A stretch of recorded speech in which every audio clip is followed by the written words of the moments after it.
welcoming Stella.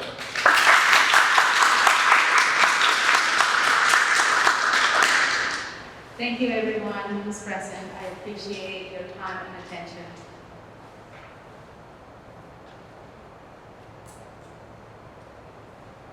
One second. There we go. Good morning. I am Stella Arbeláez Tascón, a candidate for the Masters of Fine Arts in Emerging Media, Studio Arts and Design program in the School of Visual Arts and Design at the University of Central Florida. Thank you for being here and welcome to my thesis defense and oral presentation. I thank my thesis committee chair, Dr.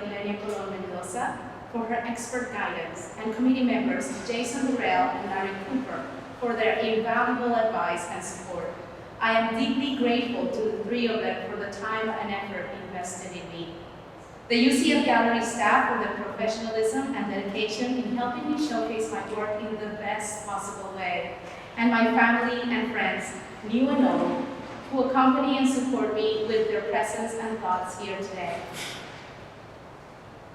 My thesis and presentation are titled Evolving Perceptions of Self and Others, the Effects of Communing with Nature While Through Hiking the Florida Natural Scenic Trail.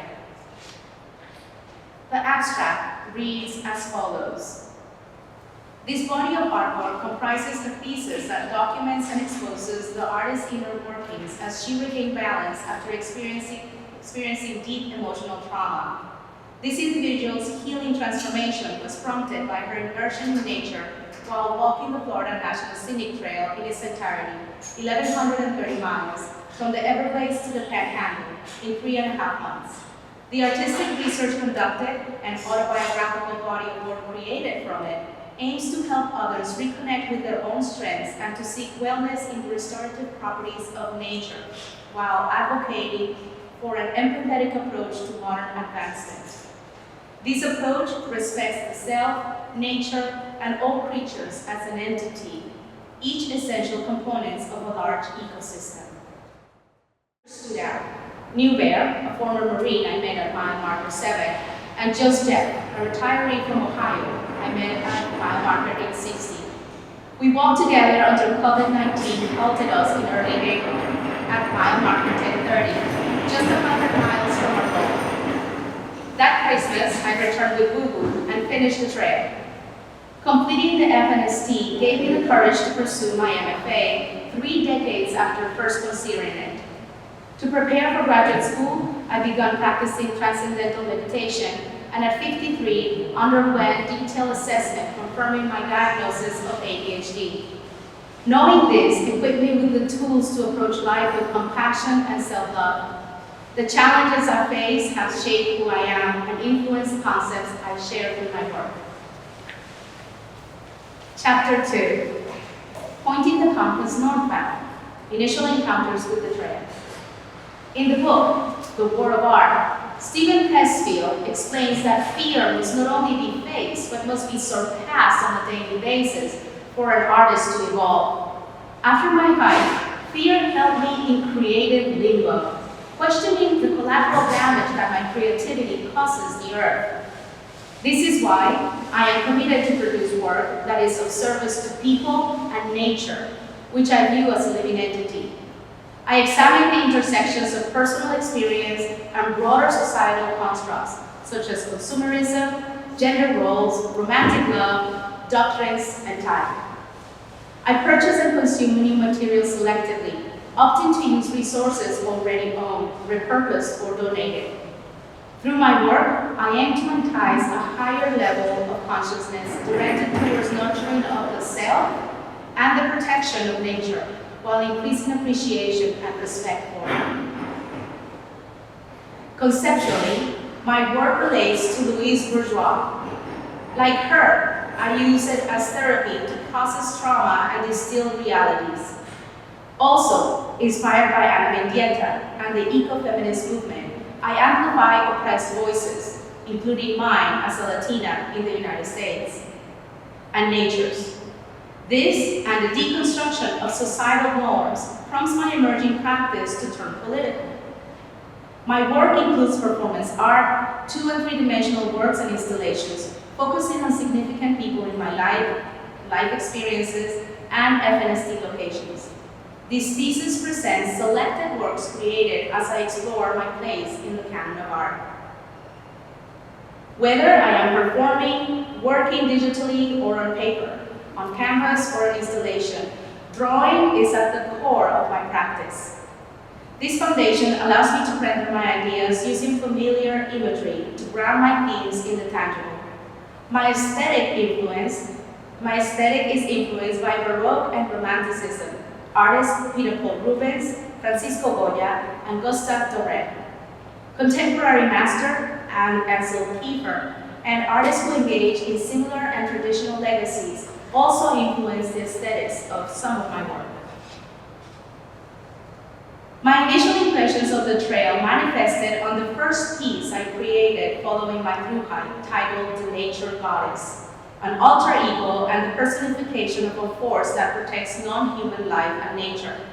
She laments their fate due to human folly, such as the destruction of forests for suburban sprawl and hunting as a sport. Her staff contains an animal skull found at mile 200 of the FNST, which adorned my hat on my walk. In December of 2021, the Nature Goddess performed a 20-minute moon convocation at Lake Louisa State Park. Though materially distinct, the work shares conceptual ties with eco-feminist Ana Mendieta, the Cuban-American artist who used performance, sculpture, and film to protest issues she experienced and observed related to feminine oppression and domination through nature. Mendieta once said, quote, "My art is the way I re-establish the bonds that unite me to the universe. It is a return to the maternal source. Through my earth and body sculptures, I become one with the earth," end of quote. Like Mendieta, I recognize the magnitude of the female form, and through my body and its actions, I connect to nature. In Moon Convocation, my mythological woman defies concepts of power, punishment, and redemption, turning the tables on the oppressor and exploiter. A 2002 study by Faber et al. Found that proximity to nature improves self-discipline in girls ages 7 to 12, including concentration and impulse control. This research deepened my exploration of the feminine and nature connection and awareness of my own creative processes while outdoors. A small group of pastel paintings at Florida Preserve follow the Nature Goddess, helping me overcome fears that once hindered my art. I use color to capture the site's energy, evolving from flat renderings to three-dimensional forms. Diagonal lines and textures evoke movement, creating a visual poem. My body of work is an interpretative phenomenological research in which I am both the subject and the researcher. Thus, it is also a meta-conscious experience. Chapter 3, one foot in front of the other, making a connection. When I read the words, "I want to divorce," via text, I collapsed. After decades of atheism, I sought solace in a Christian congregation, but left when the preacher endorsed a political candidate. Instead, I found comfort in long walks with Guru, connecting with the wind, birds, sky, and sun. The outdoors became my church, and my Sunday walks a vital physio-spiritual practice. There, nature's love requires no tithes. This is enough for me. The first set of mile markers I created is a group of studies based on photographs taken during my walk. The use of a monochromatic and limited value scale forced me to quickly identify shadows, midtones, and highlights. These also mark the beginning of the evolution of my concepts. At the time, I was convinced that I would only paint depictions of the trail, using the many references I had taken. Shown here in the order the sites were found, these paintings allowed me to begin putting one foot in front of the other on what was to become an even larger feat, finding my artistic voice. The Child's Dinner at mile marker 25.8 reimagines this location at night. As a child, my father called us his mochuelos, or young owls, linking us to Athena's wisdom. The owl became my spiritual animal, inspiring this self-portrait, an updated version of the work created decades prior. Set in Big Cypress National Preserve, one of the toughest hiking sections in the continental United States, it symbolizes the challenges that I have overcome. A tilted perspective and diagonal tree shadows suggest movement and flight, while a limited palette transforms the scene to a quiet, moonlit moment. For the Koji people of Colombia, the owl is a connection to the spiritual realm, while the snake symbolizes creativity and renewal. Through an indigenous people's lens, this painting holds great significance for me. This section of the FNST is followed by the lands of the Seminole Sovereign Nation, accessible only by permit. Walking Big Cypress as a legal visitor, I also felt like an intruder in what remains of the Seminole Nation, a privilege often overlooked as people forget about the original stewards of these lands, the Seminole and Miccosukee Indians. Like other indigenous peoples worldwide, they are forced to rely on legislature and policies set by outside governments to function in their ancestral lands and avoid the disappearance of their cultural and spiritual heritages. Divorce blindsided me and disconnected me from life, making social interactions exhausting. However, once I felt unified with the massiveness of the land I was walking upon and the elements around me, I became revitalized. Unity, a principle of design, brings together elements of art like line, shape, and color to form a cohesive whole.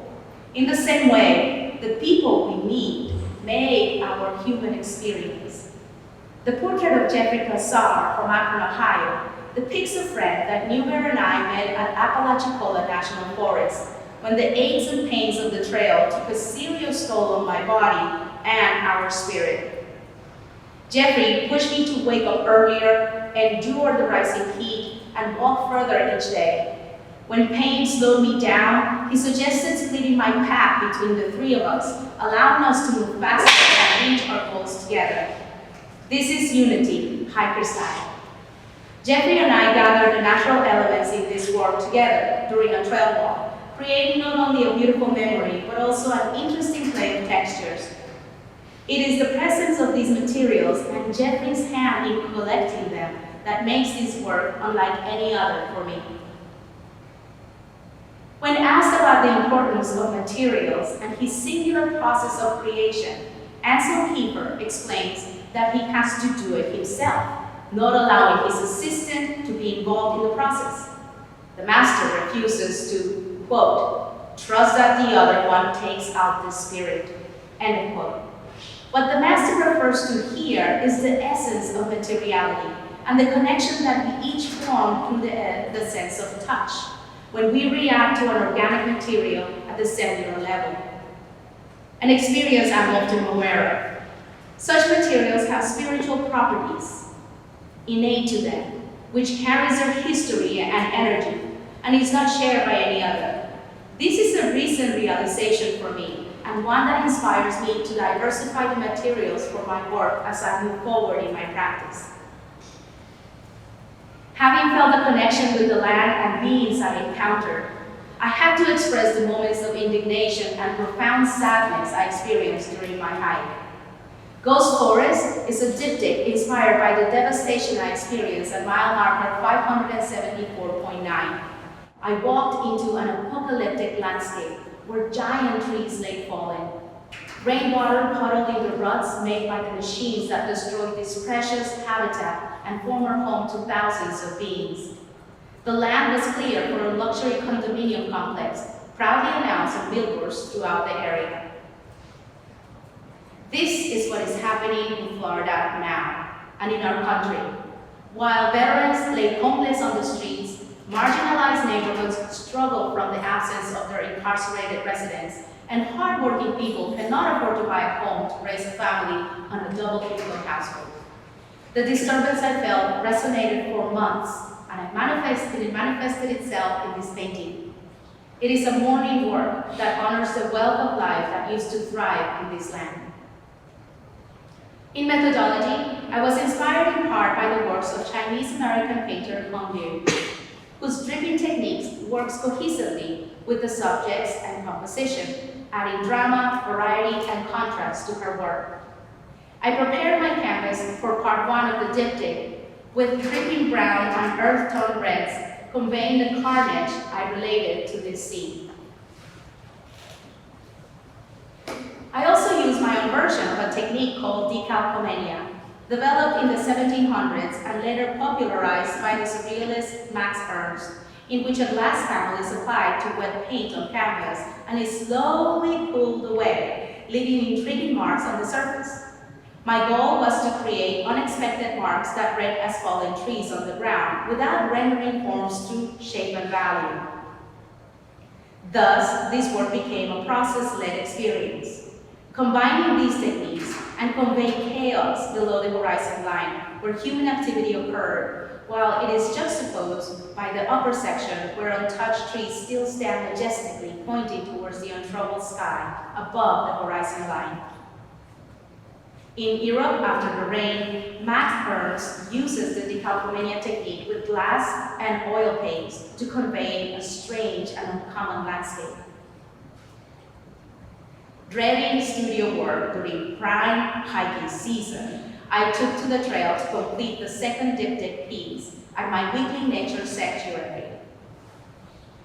Transporting a large, unstretched canvas to a foot access only location was a challenge, solved with a foldable support board carried like an oversized portfolio. After a 1.5 mile trek, I reached my chosen spot, where a body of water set a reflective mood, deepening my connection to the land. Painting until rain forced my retreat, I left physically exhausted, but creatively recharged. My exposed body stands defiantly, shielding untamed nature, surrounded by Monstera deliciosa, like me, a South American native thriving in Florida. The warm red, orange, yellow base contrasts with dominant blues and greens, creating vibrancy throughout. Chapter 4 of Flesh and Mud, Reclaiming Myself. In the trail community, there is a saying that goes, the trail will provide. Finding a bandana or a ponytail holder when needed, food in a trail box, or gallons of fresh water left by trail angels in the middle of a dry stretch is proof of this. Despite calling this adventure an art hike, careful planning and packing, and receiving a shakedown by experienced thru hikers, I had to shed several pounds of equipment and art supplies 3 times in the first 150 miles. This was due to the chronic hip, knee, and ankle pain caused by the excessive weight I carried, both on my bones and in my friendless homemade backpack, which was replaced by a pack from Walmart that I carried for the rest of my trek. With each pound I shed, I conserved energy needed to reach the northern terminus. Walking the trail also forced me to discard feelings no longer beneficial in my life. After having exhausted rumination, I met the little girl I once was and listened to what she had to say. Rumination, according to Bradman et al., and as I experienced it, is the prolonged and often maladaptive attentional focus on the causes and consequences of emotions, most often negative, self-relational emotions. Here's my hiking painting setup, the first morning of the trail. Eventually, it was reduced to the little pocket-sized pad that you see on the lower right. Louise Bourgeois was a French-American artist whose work explores the trauma she experienced as a child and the processes used in distilling the emotions stemming from it. Self-admittedly, Bourgeois always had an interest in what she called, quote, the runaway girl, a girl who doesn't function in the family cell very well, who is ashamed of herself for some idiotic reason, end quote. Throughout different moments in my life, I have seen myself as this runaway girl, unacceptable or not enough. Physically, based on the unrealistic beauty standards set by the media, and mentally held back by self-deprecating thoughts fueled by doubts, mean jokes, and undiagnosed ADHD. Like Bourgeois, my work is autobiographical, expands across disciplines, and refuses to fit in a box. I express myself the best way I see fit, not in a specific discipline that I'm expected to have mastered or stick to. In The Broken Woman, The Broken Woman is the result of my search for the beginning of my transformation story, one that shows the destruction, beauty, and hope I still held within me while adjusting to life as a divorcee. Conceptually, I thought about having to rebuild my life from the ground up after stepping out of the dying industry that was traditional special effects animation at the time my baby was born. My altruistic nature, the commodification of my physical and emotional being, the politics of gender and labor in a capitalist society, addictions and paralyzing fears are present in this piece. Understanding Karl Marx's concepts of relative, equivalent, value, and value relation aids in production of my work within the society where I live. To Marx, commodities are like fetishes because they are products of human brains, hands, and labor. Does this mean that my daughters and my existence became a fetish once a quantitative value in the form of alimony was estimated for the equivalent value we accrued during my marriage? To me, the answer is yes. A mannequin helped me convey the feelings of filthiness and unfairness I experienced when I was forced to change my role of a wife, homemaker, and mother to that of a worker who is paid in exchange for the goods and services rendered. The underpainting is a vibrant pink, which I relate to my once loud and bright personality, now hidden under many life experiences in the form of layered paints and scratches.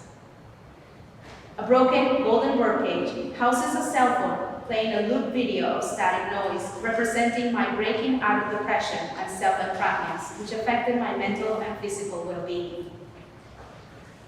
Growing up, images of the Sacred Heart inspired thoughts of sacrifice, eternal love, and mercy, which translates to my representation of the same in the mannequin's chest cavity. The use of gold found throughout my work represents immense value and importance of the subject. It derives from my memories of indigenous pre-Hispanic works from Colombia, the birthplace of stories about lost cities made of gold and of offerings to the sun in exchange of riches. In time, as the Spanish Empire colonized the New World, devotional images containing these precious metals were created to indoctrinate the populace and natives. To my own self, I am true continues a conversation begun with the broken woman, shifting it to inspire strength. In this work, I show the shattered and self-derogatory state where I found myself after divorce, rising to become the nature goddess, acknowledging pain and joy as essentials in making me the person I am today. The background figures in motion and monochrome contrast with the stationary, full-color figure in the foreground, representing both the visible and unseen aspects of myself. My holy Mugu symbolizes purity and sacrifice, like the lamb in devotional art, and reflects his innocence and unconditional love for me. I use the Verdaccio technique in the color portrait, developed during the early Renaissance in Italy, which uses tones of green as underpainting to create depth and form. The composition is inspired by the movement, grandeur, and drama characteristic of the Baroque period and the iconic works of Flemish painter Peter Paul Rubens. Like the master, I relied on allegory to create a relatable narrative. To my own self, I am true, explores tension and duality, contrasting emotional evolution with the stoicism of the middle figure, and mind versus reality. The sky's cool and warm colors symbolize the hope of a new dawn. The rising figures, emerging from smoke, reflect my interest in the ethereal realm and lean into my background as a special effects animation artist. My memories have often led me to self-scrutiny through rumination. A 2015 study by Bradman et al. Found that exposure to nature is linked to reduced rumination and activation of the prefrontal cortex, or PFC, which governs attention, behavior, and emotions. Impaired PFC function is associated with depression, anxiety, and ADHD symptoms. Walking the FNST was not only a physical challenge, but also a mental reset, helping me reconnect with my inner self and focusing what brings me happiness. Before Love captures the resilient, sensitive child I rediscovered on the trail, hidden beneath adulthood. The 6 rays emitting from my body symbolize my family, while the small figure holds a twig and stands on red leaves like those of the nature goddess's headdress, referring to the power that has always been within me. Once again, I lean on my upbringing by Catholic nuns and the devotional imagery that I was exposed to as a child. Our Lady of the Rosary of Chiquinquirá was created by the Seville born painter Alonso de Narváez, the first known painter to establish himself in the New World, shortly after the founding of the city of Tunja in Colombia in 1539. It is a landmark in the history of South American art, not only for its execution, but also its subject. Despite its condition, the use of gold is still visible as an abundant and precious metal, raising its perceived and intrinsic values. The composition and the use of mixed media in Before Love is inspired by contemporary artist Carrie Pierce, who portrays children as seen in Victorian photographs found in flea markets. She elevates and celebrates their imagined individualities with rich textures using beads and found objects.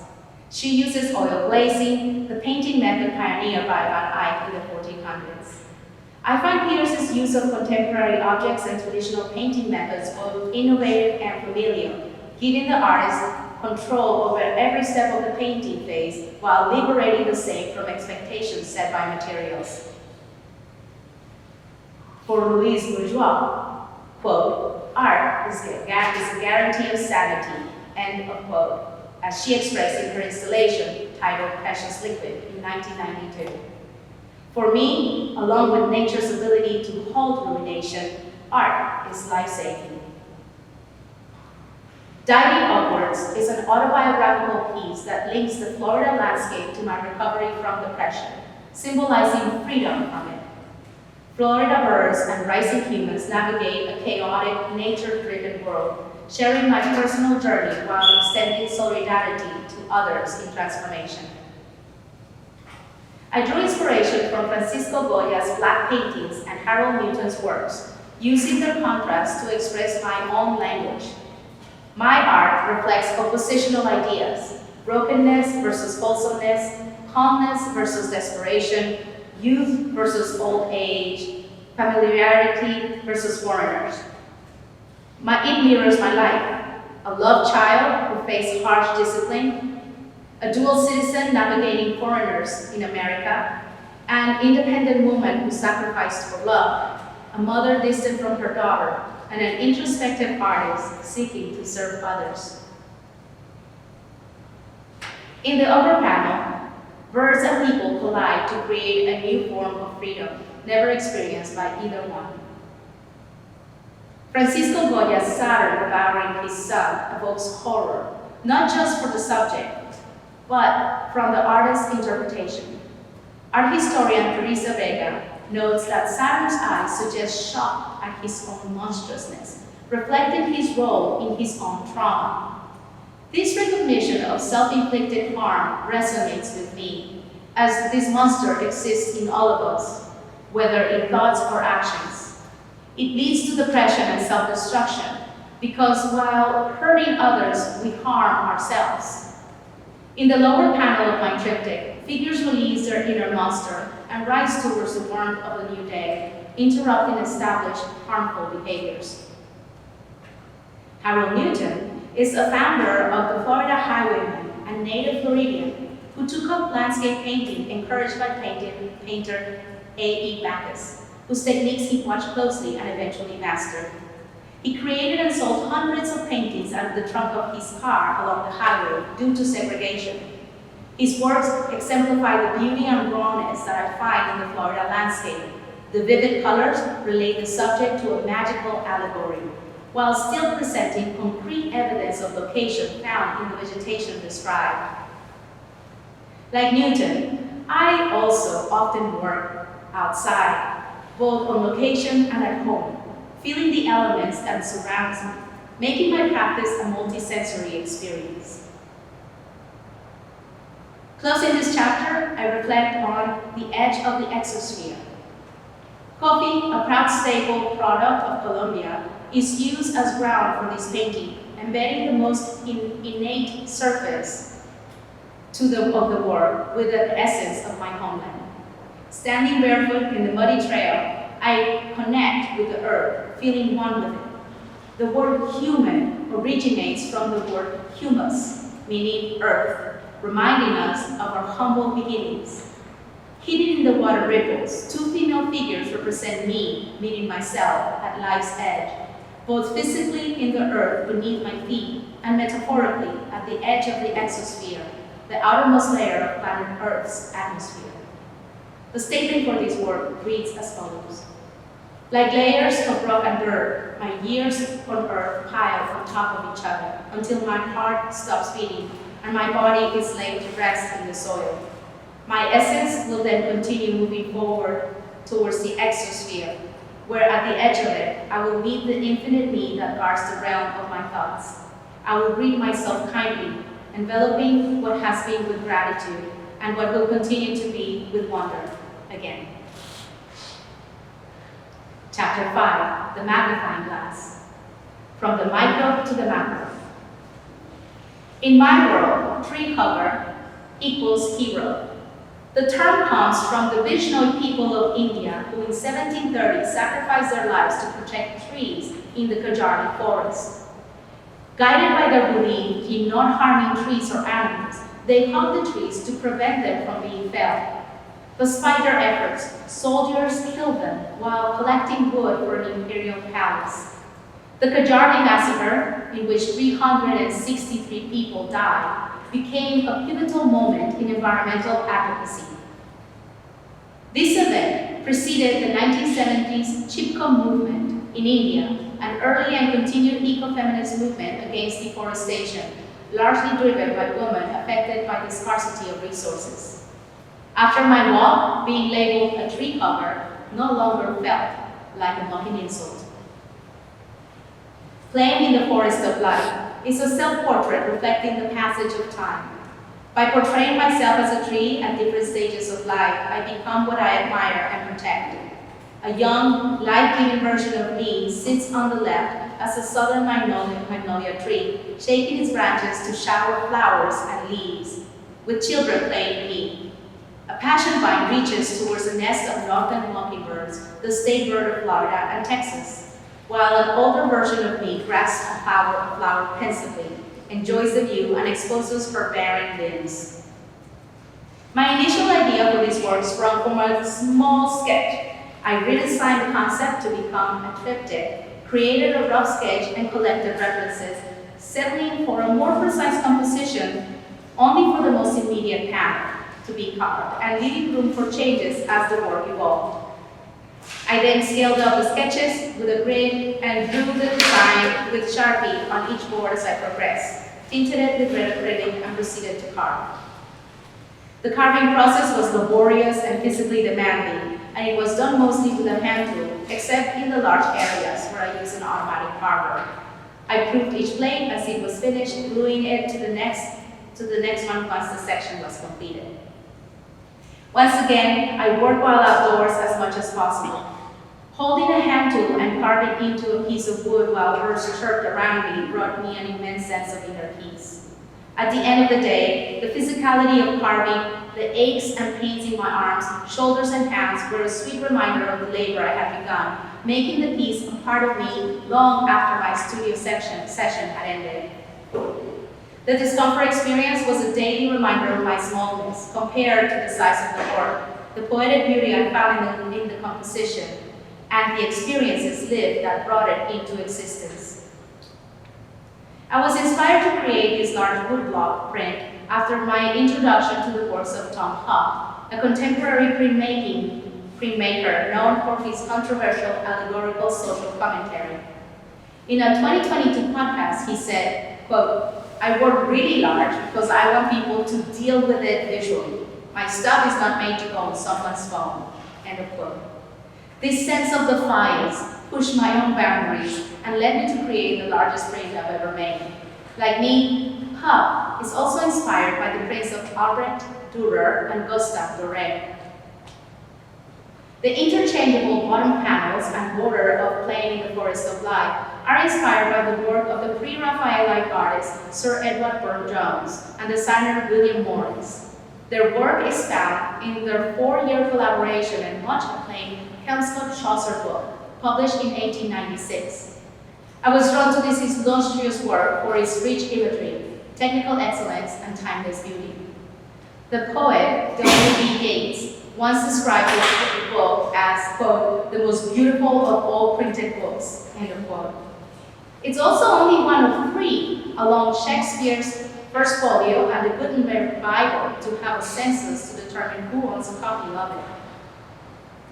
Inspired by the timelessness of the Kelmscott-Chaucer, I aim to create work that endures beyond my lifetime.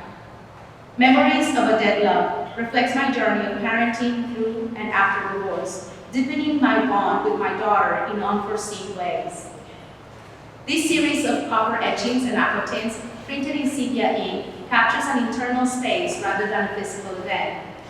Expanding on the metaphors found in Playing in the Forest of Life, my protagonists continue to appear as northern mockingbirds and symbols of adaptation and survival after a love's end.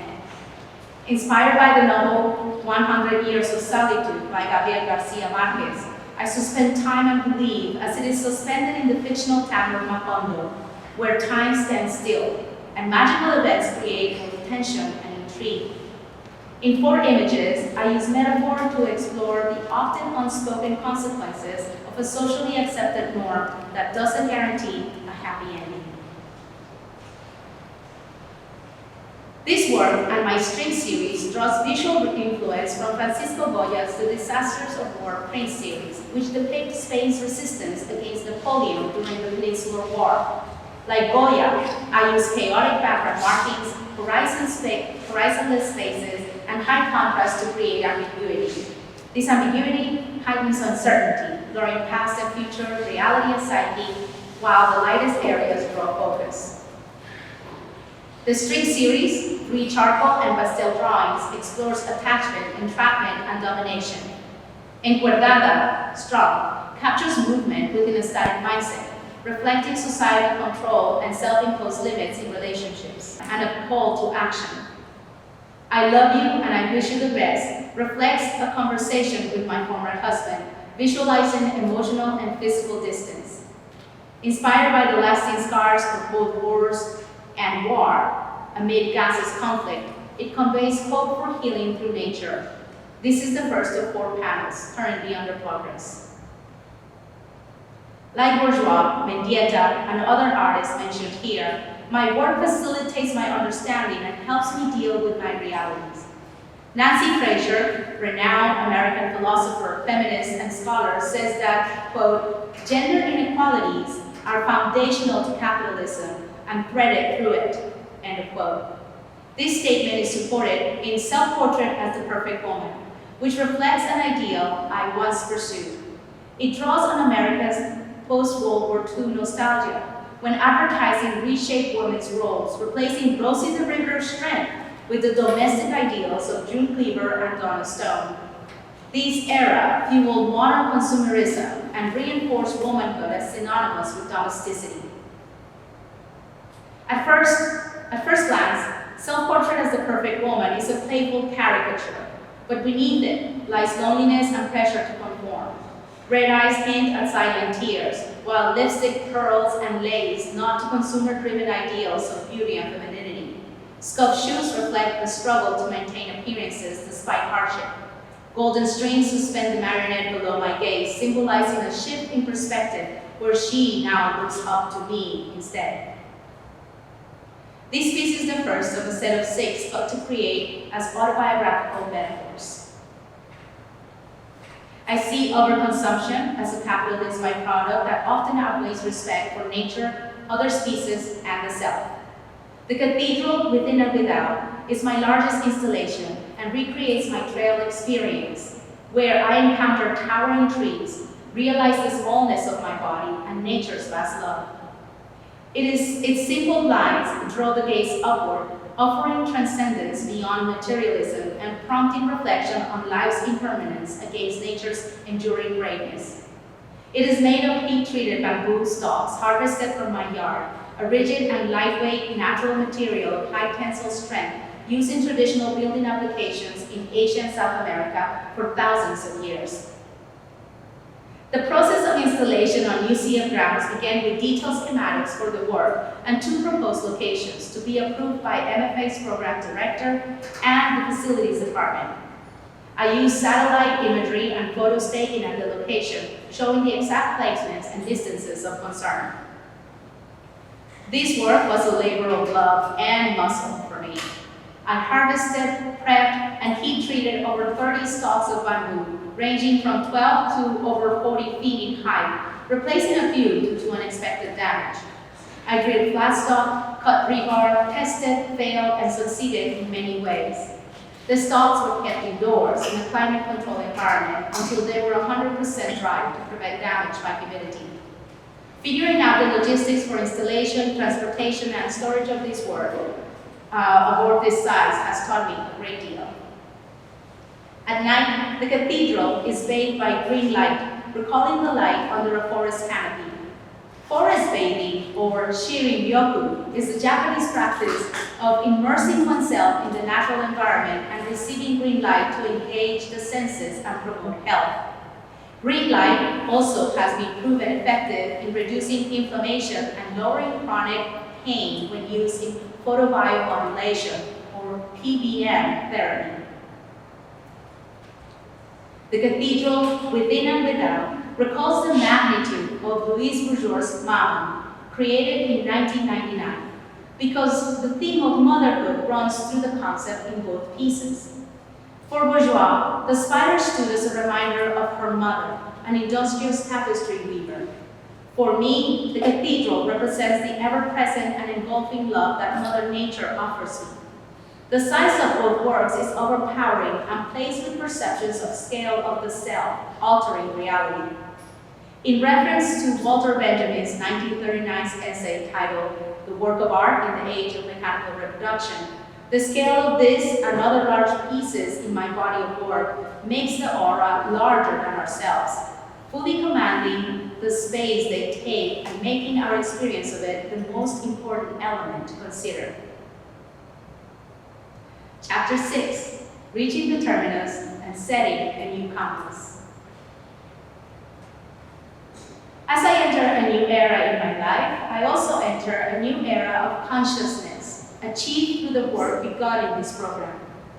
Through my artistic research over the past 3 years, I have found my voice within the rich, artistic, feminine, and Latino legacies I inherit, and have deepened my understanding of the complex political culture I navigate.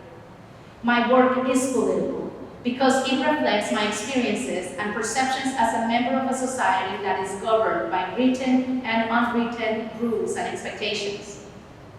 I trust that my inquiries will continue to lead the development of my abilities, which always meet me at the correct intersections in the work I create. This year, I am a semi-finalist of the 2025-2026 Fulbright grant and hope to become finalist. If so, I will be communing with Indigenous people in Colombia for a year to continue exploring the relationships between nature and humans from an indigenous perspective. I will also share my knowledge of animation to help amplify their voices and that of nature. But as this decision is dependent on factors outside myself, I also plan to continue applying for it until this project becomes a reality.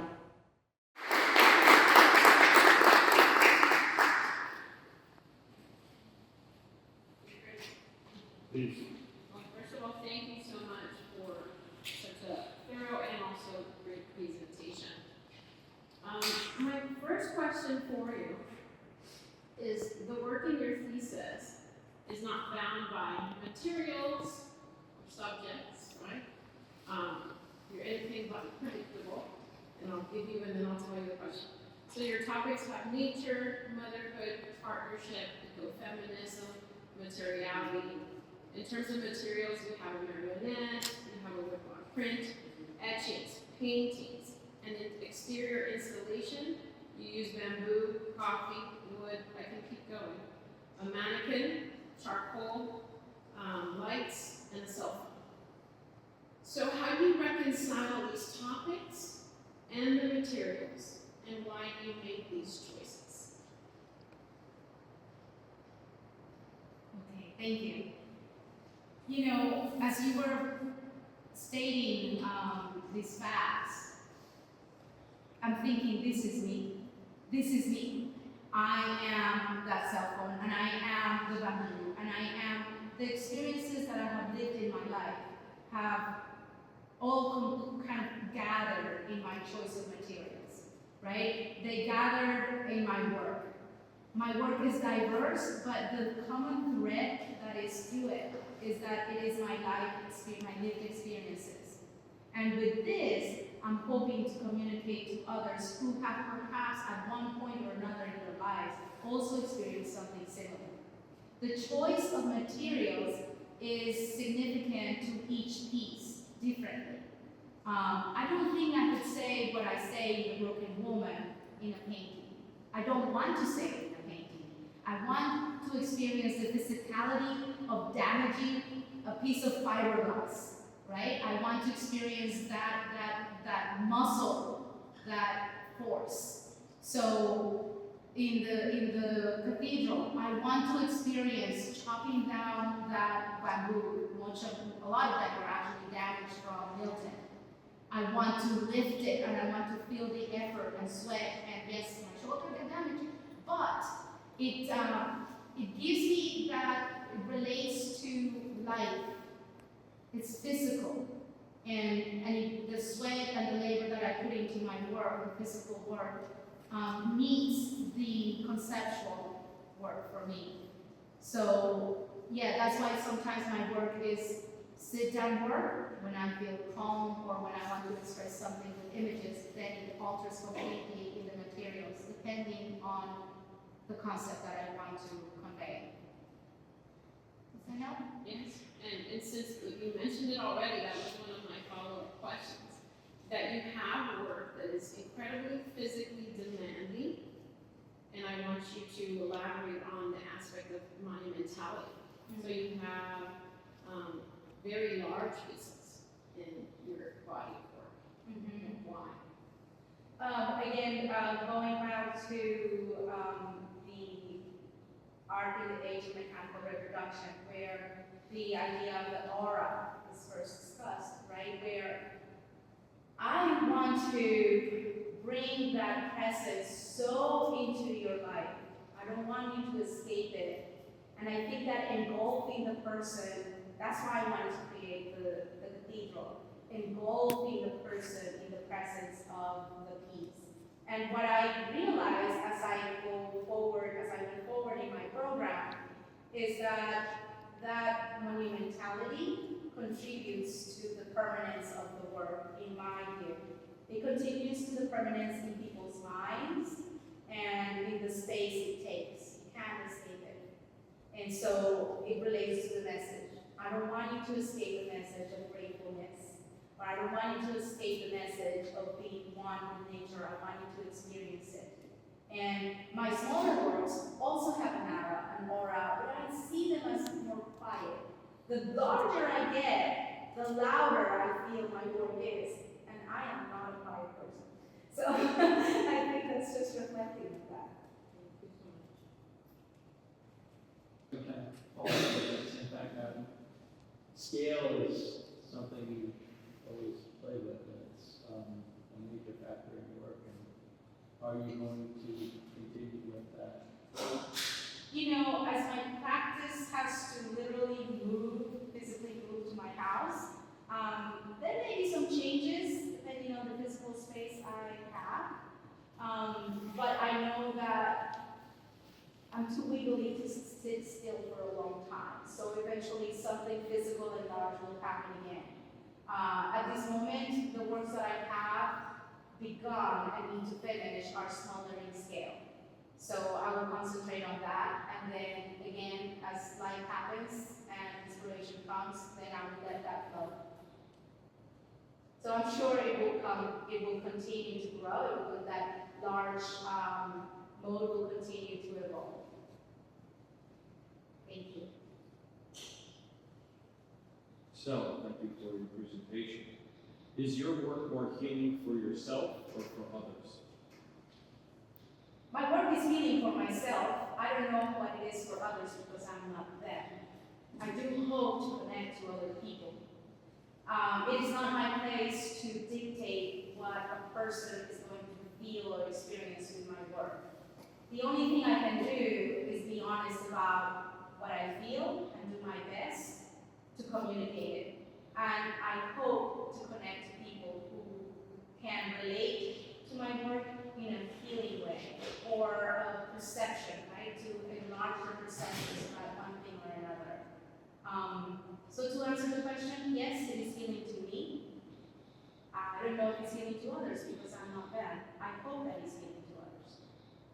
Your abstract says that you are designing and making work for others and imply healing.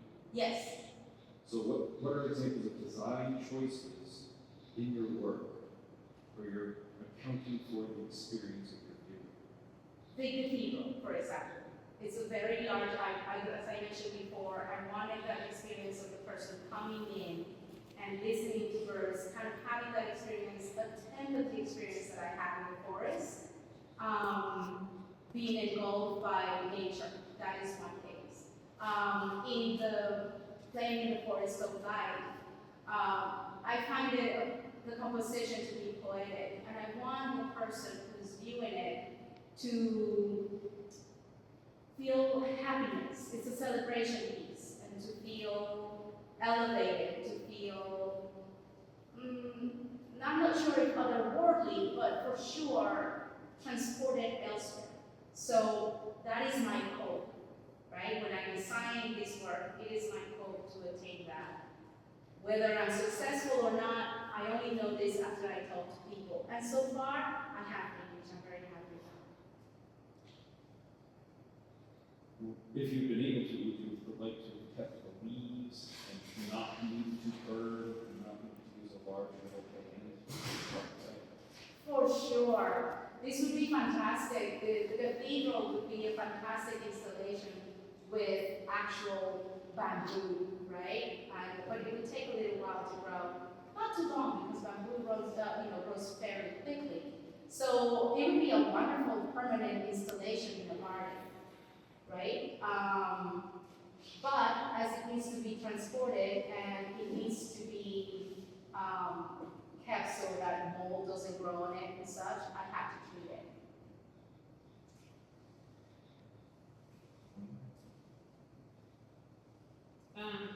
In a way, your work has anticipated the current political climate that is very much against nature. In the last month, over 4,000 employees of the national parks have been fired. And you mentioned it in your introduction, and you conclude with it that your work is political. Where do you see your work being exhibited? And do you think you would continue to advocate for nature? Absolutely, I will continue to advocate for nature. In fact, it's my greater cause now. I'm happy as a plant right now. I don't have any sentimental issues, and to me, it's my guiding light now. And that's when I say that I found my voice here, because these are things that I've always felt very strong about, but I never knew how to talk about these things, how to make a presence in people's lives with the idea of the importance of nature. So yes, I will definitely continue with nature. In the exhibition, the exhibition opening, my friend put me in touch with the Florida Nature Coalition, and they're interested in showing my work. They're interested in providing me an opportunity to be in their premises and create work. So places like that, where people come together, I think, especially in this political climate, it's when become stronger. So if there's an organization, I will be seeking organizations such as the Florida Nature Coalition that advocates for nature. I will be seeking them out to work in partnership because the job is too large for one person. And the more voices we gather together, the stronger we are. So I see myself as a little brain in a big beach. And I think we all need to just gather up and make that difference. This is the time to voice our togetherness, to really get out there and say our concerns. Yeah, so in regards of the jobs that have been dismissed, this is when advocacy, citizenship advocacy, really starts to matter. This is when we cannot be quiet. So I'm very happy to be in this place in my life at this moment.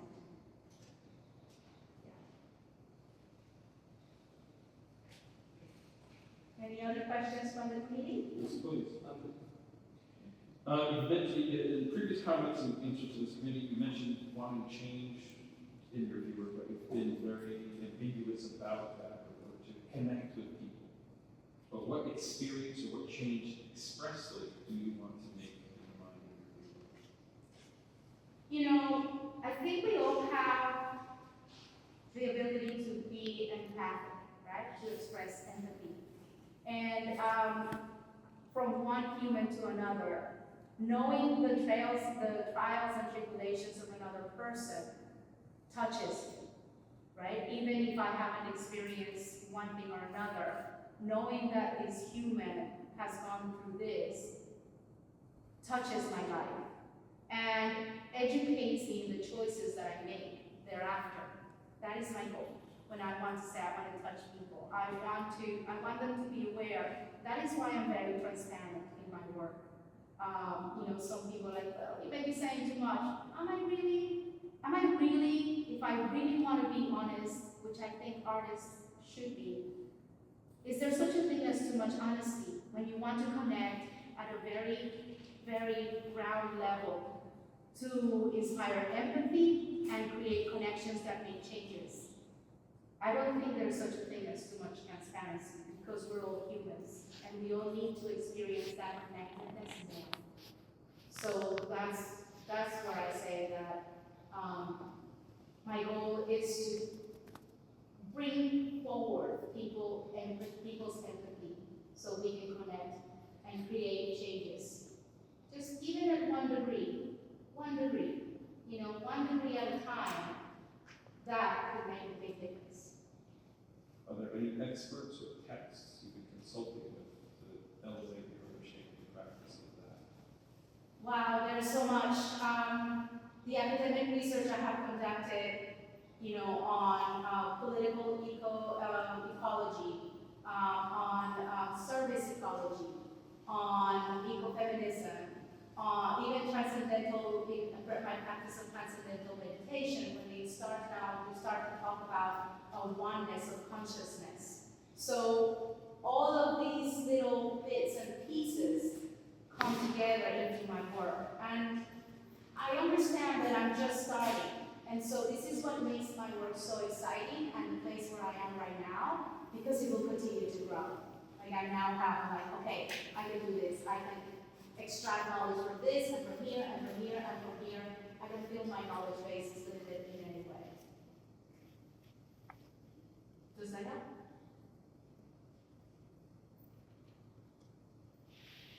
A little bit.